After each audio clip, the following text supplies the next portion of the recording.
Welcome to the Trade Securely podcast. I'm Janet Eastman, and on this episode, we're going to drill down into the energy sector to look at the current state of the market and to investigate how receivables insurance actually can be used by energy companies to clear credit and manage risk. We have three guests. Two of them are from Allianz. Josh Steele is Head of Underwriting for Energy at Allianz, and Ryan Wimberly is Senior Vice President, Regional Head of Direct Sales for Bank and Energy. And our third guest is Kevin Sullivan. He is First Vice President with an energy specialty at OneSource. Okay, so to get things started, Josh, how about you give us an overview of the current state of the energy market, maybe some bankruptcy stats, whatnot? Okay. What we're seeing in the current state of the energy market is flat commodity prices. Natural gas at an all-time low, in addition to the stubborn sustainability of crude maintaining flat pricing. We're also seeing counterparties that continue to have strong earnings, and because of that, the interest in trade credit insurance is stagnant over the past year or so. But just because the energy market is stagnant and counterparties have very strong balance sheets, it does not keep them immune from a default. In the energy industry, defaults are relatively low percentage-wise compared to other industries, but that does not protect them from the unforeseen risk. And a lot of the unforeseen risks that we've seen over the past couple of years involves the environment.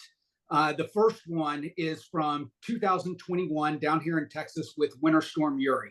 We saw a very large co-op, Brazos, go insolvent basically within 5 days. There was a weather event that forced all-time lows. In fact, all 254 counties across Texas at one point was below freezing, which had never happened before. This put extreme strain on the grid, which caused emergency pricing on natural gas to skyrocket. Because of this, Brazos was not immune to a default. In addition to that, we've seen a couple of others out in Hawaii as well as on the West Coast when it comes to wildfires. PG&E, they had a very strong balance sheet before.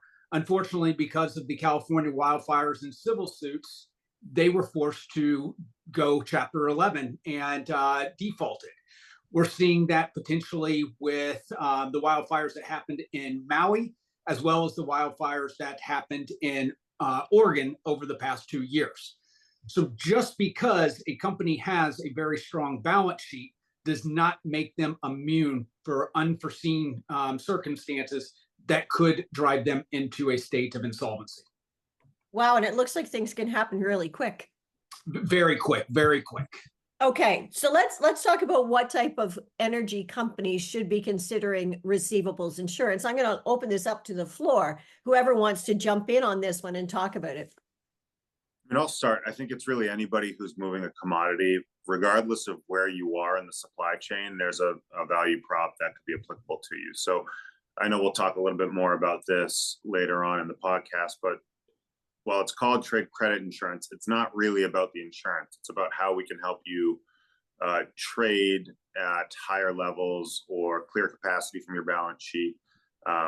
So again, we'll talk more in depth later in the podcast, but regardless of what commodity is being moved and where you are in the supply chain, there's a potential that trade credit insurance or our sister products might add some value to your operations. I'll turn it over to Kevin or Josh if they want to add to that. Mm-hmm. Yeah, for sure. Thanks, Ryan. And I would echo what Ryan's saying. Josh very clearly outlined the case for trying to protect your balance sheet.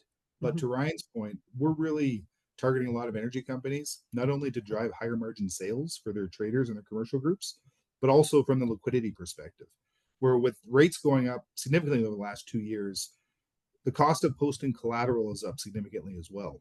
And so we're seeing a lot of energy companies looking to say, okay, maybe I was posting 100 million of collateral before. If rates were 1-2%, wasn't that big a deal. Now they're starting to have a lot more eyeballs trying to save costs from a collateral perspective. Okay. Josh, do you have anything to add there? Yes, in companies, when it comes to energy, companies that have fixed price contracts are very valuable and solid candidates for trade credit because they're looking to protect their mark-to-market risk and the risk moving forward, where they lock into these long-term contracts and they could be exposed in the event that the commodity were to go down and their counterparty were to go insolvent. If they would have to sell that at the on the open market, they could have that mark to market or spread loss risk type loss. So with trade credit, we have an endorsement that protects them from the spread loss risk and mark to market risk as well. And I'll just add to that, Josh. So the endorsement covers them on both sides. So it covers them on both purchase and sale of the mark-to-market risk. So they can cover both sides of the supply chain on that. Okay. Okay. And on the power side, we're seeing more and more requests to cover long-term purchase power agreements as well, where the provider is looking to lock in a PPA for 5, 8 to 10 years, and they're looking to mitigate that risk. Okay. Okay. So let's talk about some of the misconceptions that companies do have about receivables insurance for the energy sector. What are they? You must hear them all the time. So Kevin, let's start with you. For sure. I think Josh alluded to it earlier, where defaults in the energy space, especially in North America, have been relatively few and far between. And when some of the bigger ones, like a PG&E is a great example, when they have defaulted, it's been prepackaged default where all the creditors end up being made whole. So ultimately, a lot of people say, a lot of the credit groups we talk to in large energy firms will say, oh, we don't have any losses, so why would we get credit insurance? Mm-hmm. And we've really tried to, working with Allianz and a few other underwriters over the last decade, really tried to reposition the product as, okay, you may have zero losses, but maybe you can be selling now to counterparties that your credit team aren't as comfortable with, and those sales can be more profitable. They're higher margin sales. So that's really what we're trying to drive the product. Okay. Right. So if we're talking to the credit team, right, they may have a very strict credit policy with private or non-investment grade counterparties. Allianz, as the example, because we're here, we're a AA rated company, right? So if we can wrap that asset and guarantee it, even the non-investment grade, that now becomes effectively a AA rated risk because of our guarantee backing it. So it helps them pursue sales, as Kevin alludes to, that perhaps they wouldn't have been too keen on pursuing without wrapping that asset. And that basically grows their business. If they can cover that and protect that, they can grow their business. That's the idea. I mean, so you hear insurance, right? You think a reactive product. Mm-hmm. So our value prop, especially in the energy space, is almost entirely a proactive product. Yes, it is the peace of mind if something like Winter Storm Uri comes about. Sure, it's an insurance product. But really what it's intended to be is a proactive tool to help our clients grow their business in various ways. Okay. Josh? In addition, it helps with concentration risk with receivables in the event that our policyholders are using a bank to lend off their receivables. Those receivables may be excluded if the concentration risk is there. We turn an intangible asset into a tangible asset, making the bank or the lender much more comfortable in lending on that AR. Okay. So Janet, from my side, if we could summarize it, you asked what the biggest misconception is. It's that it's insurance. That's the biggest misconception. It's not. It's meant to be a proactive tool for their company. So let's talk about how trade credit insurance differs from other tools that the energy sector may be using. What else is out there? What are they using? So currently, Jen, a lot of, I would say over the last 10 years, a lot of international trades get made using letters of credit.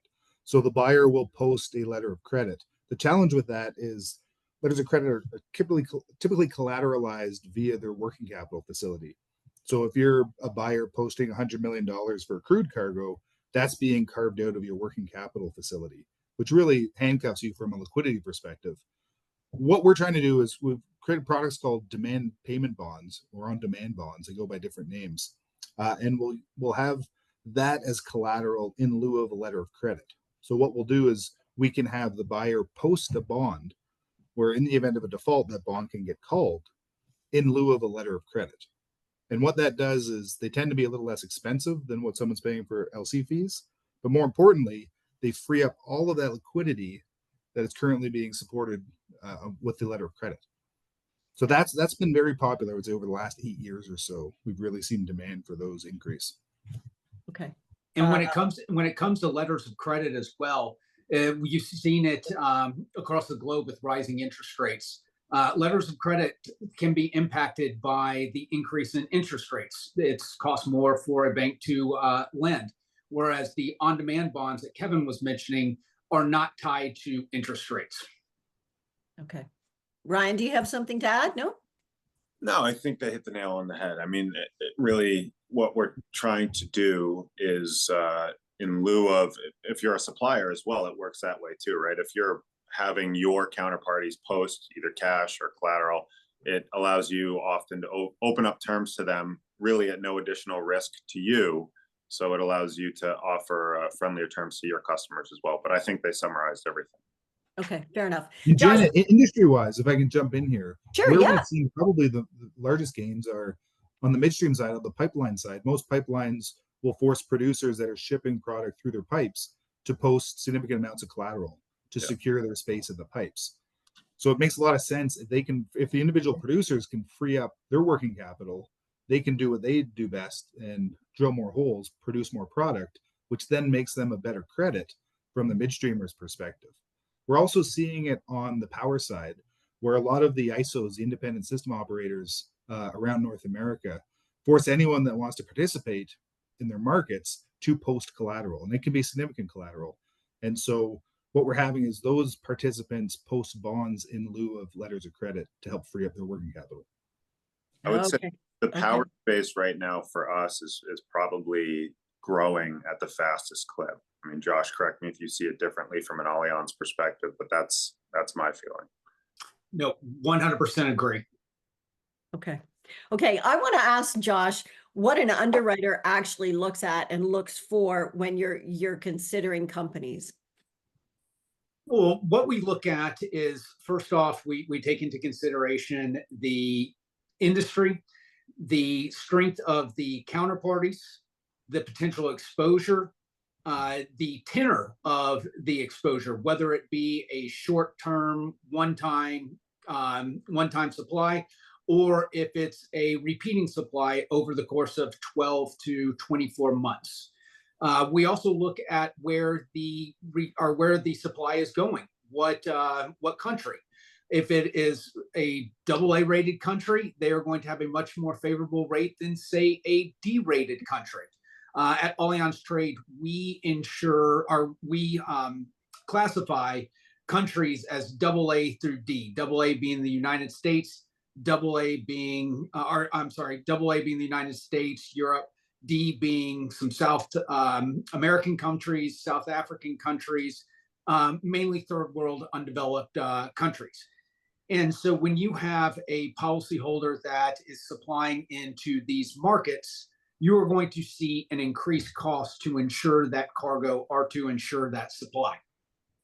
I would also add to that from the carrier's perspective, we're looking at the credit practices of our client as well, right? And that plays a major part in our comfort level with the relationship. So that's a big part of it as well.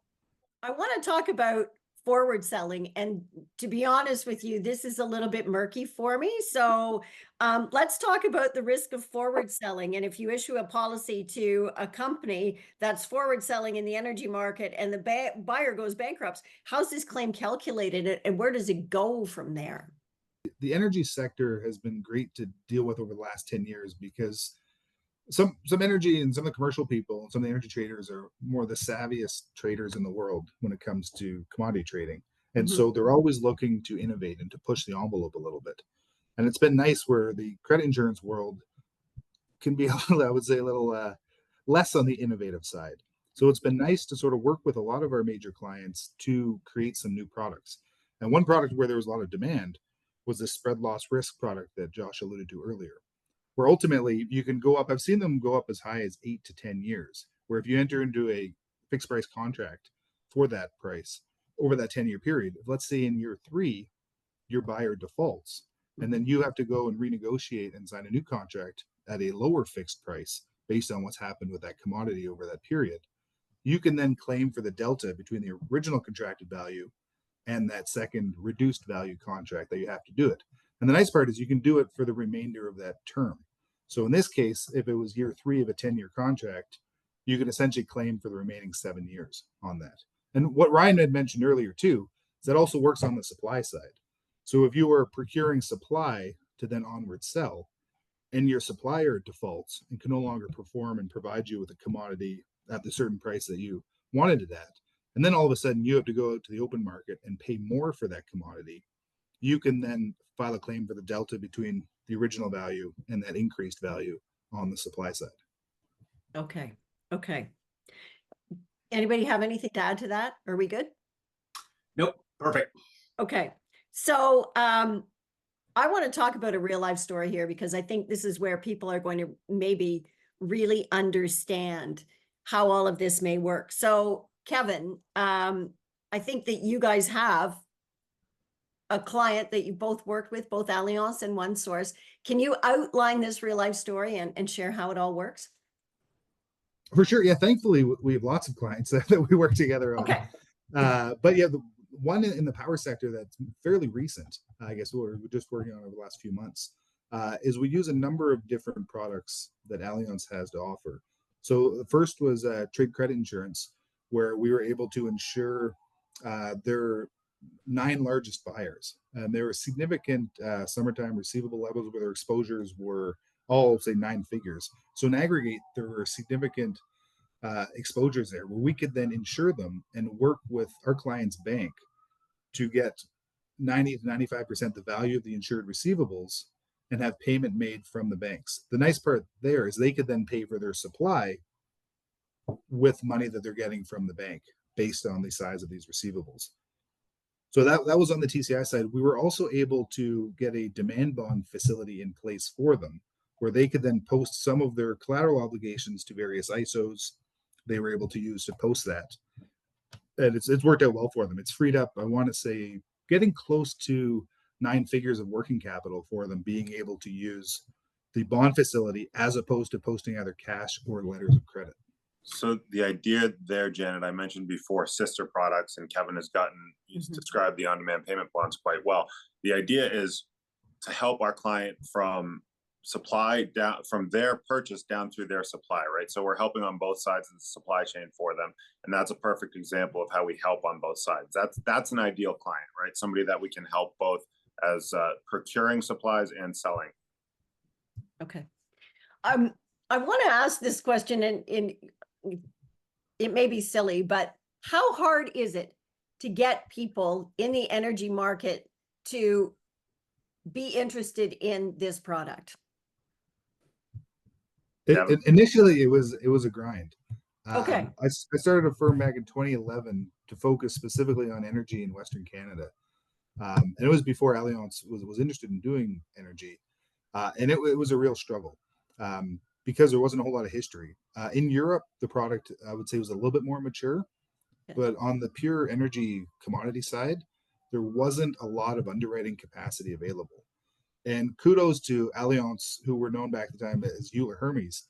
They really stepped in North America and helped drive a lot of innovation and really start to build demand. But it was slow, and it's taken, I would say, 10 years to really get a critical mass of global and North American-wide energy companies using the product. And I'm happy to say that I would say a majority now do use the product or one of our products in one way, shape, or form. Okay.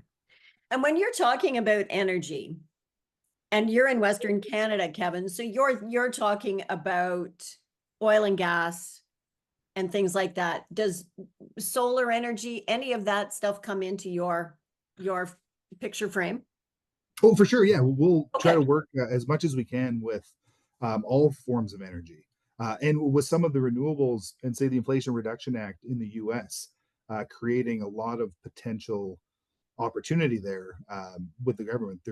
We've had to get very creative. A lot of the underwriters have really put a focus on trying to support more sustainable, greener type initiatives. Mhm. And with that, it's been very helpful because a lot of the renewable companies that are set up without the help of an Inflation Reduction Act or some form of government prop, then they're because they're new companies, there's not a whole lot from a credit evaluator to sink their teeth into. So without the support of a lot of underwriters, a lot of these projects simply wouldn't get done. So we are seeing a lot of demand on that side. Now, that's not to say there isn't still significant demand from more traditional oil and gas firms.